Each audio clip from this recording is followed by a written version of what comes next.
Bonjour Yves Verrier. Bonjour. Force ouvrière et la CGT appellent aujourd'hui de manière unitaire à une journée de grève interprofessionnelle. Des manifestations sont prévues un peu partout en France. Le mot d'ordre est large, amplifier le mouvement social, et les revendications sont nombreuses. On va y venir. Mais d'abord, puisque les manifestations sont un moyen d'expression traditionnel et important pour les syndicats, est-ce que les mesures annoncées hier par le Premier ministre, après les violences de dimanche, pourraient avoir des conséquences pour vous ? Effectivement, elle risque d'avoir des conséquences sur le droit de manifester. C'est des mesures qui vont aller dans le sens de la restriction. Moi, je tiens à dire très clairement que cette dérive violente, d'abord, la violence est un aveu de faiblesse. Moi, je crois beaucoup à la force du nombre et à celle de la détermination dans le calme. Nous appelons à manifester dans le calme. Et bien évidemment, ces dérives violentes inadmissibles vont justifier des restrictions en matière de droit de manifestation. Nous ne sommes pas d'accord avec le projet de loi anti-casseurs. Nous en avons demandé le retrait parce que on ne sait pas dans l'avenir comment elle pourra être utilisée. Et effectivement, il y a un risque potentiel, mais c'est la conséquence de ces violences inadmissibles. Mais les manifestations des syndicats, celles que vous organisez ou auxquelles vous participez, en principe, sont très encadrées. Elles sont déclarées. Normalement, vous ne devriez pas être concerné par ces mesures qui visent les casseurs en priorité. On ne sera pas concerné aujourd'hui peut-être, en tout cas je l'espère, mais je ne sais pas demain ce qu'un gouvernement pourra faire d'une telle loi. Nous avons dit que c'était une loi de circonstances et les lois de circonstances portent toujours en germe des dangers pour l'avenir parce que vous ne savez pas qui l'utilisera et comment elle sera mise en œuvre demain. Alors vous dites que le meilleur mode d'action c'est le nombre. Au fond c'est votre réponse aux violences. C'est une façon de dire que peut-être ce mouvement des Gilets jaunes, en tout cas une frange du mouvement, compense un déficit en nombre par la violence ? Je suis convaincu que les gilets jaunes des ronds-points, des débuts du mouvement, ne se reconnaissent pas dans les violences aujourd'hui. Les gilets jaunes, beaucoup étaient pour certains salariés et certains d'entre eux adhérents des syndicats, de Force ouvrière. Je connais un certain nombre d'adhérents de FO, de militants qui sont allés sur les ronds-points. La manifestation, la grève à laquelle on appelle aujourd'hui, elle ne se dirige pas ou elle ne répond pas aux gilets jaunes, elle se dirige vers le gouvernement, vers les employeurs, parce que c'est à eux que nous adressons nos cahiers de revendication sur la question des salaires en particulier, du SMIC. On va parler notamment du SMIC, mais d'un mot, vous voulez relancer ce que vous appelez un outil classique du syndicalisme, la grève. Vous dites que c'est un moyen d'action pacifique et efficace, mais est-ce que la grève n'est pas plutôt l'expression, au fond, d'une certaine défaite du dialogue social ? C'est une défaite du dialogue social dans la mesure où elle est un moyen justement de répondre au fait que ce dialogue social ne fonctionne pas. C'est-à-dire que les partis autour de la table n'arrivent pas à trouver un accord. Et quand on estime que la partie employeur en face de nous ne répond pas aux revendications, eh bien le seul moyen pour les salariés aujourd'hui, mais hier et demain, c'est on décide de cesser le travail ensemble. On bloque le fonctionnement de l'entreprise ou du secteur d'activité de telle manière à ce que celui qui en a la responsabilité, donc l'employeur, revienne autour de la table avec un peu plus d'écoute à ce que nous estimons légitime.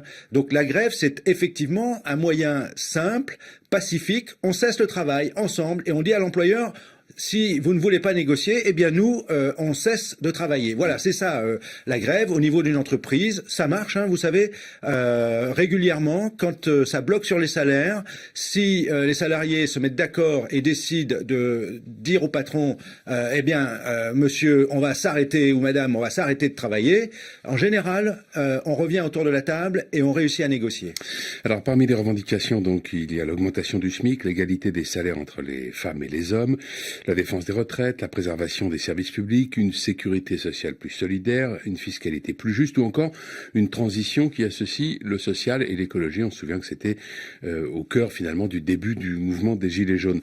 Vous demandez une revalorisation du SMIC à 1 450 € net par mois.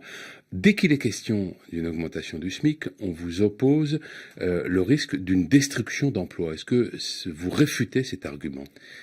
Je le réfute en particulier parce que très récemment, l'INSEE indiquait qu'elle s'attendait à une reprise de la croissance économique en début d'année 2019.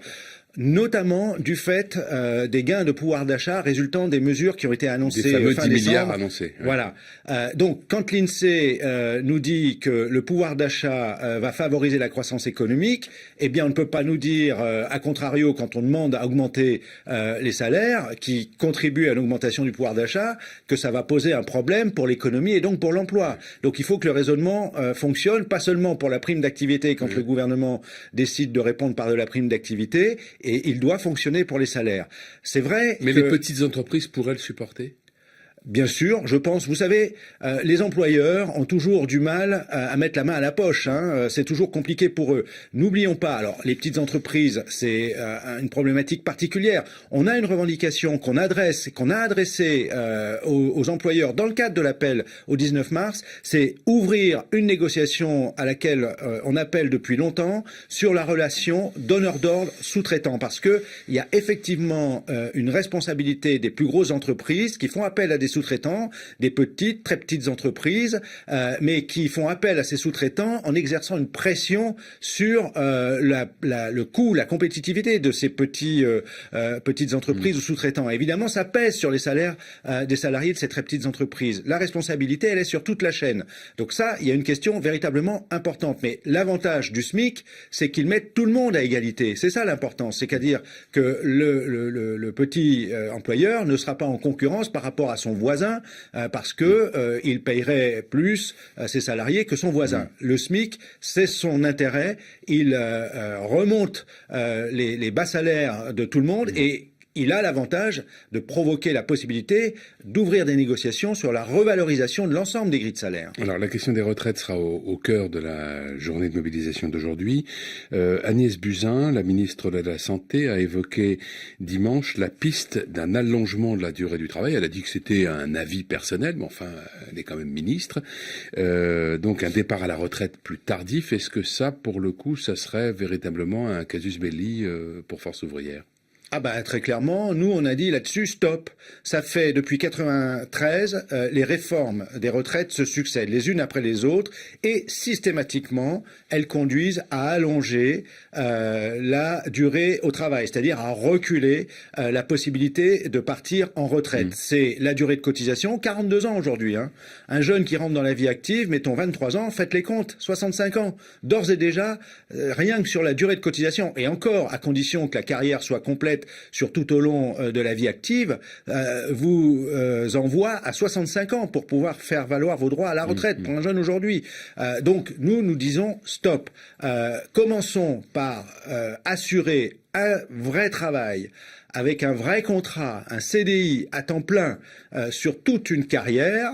Et si on assure cela à toutes les salariés qui entrent dans la vie active, je pense qu'on facilitera l'équilibre financier des régimes de retraite. On pourra regarder alors où on en est. Est-ce que le mouvement social, le mouvement des Gilets jaunes est un avantage en quelque sorte pour vous dans la négociation sur les retraites ?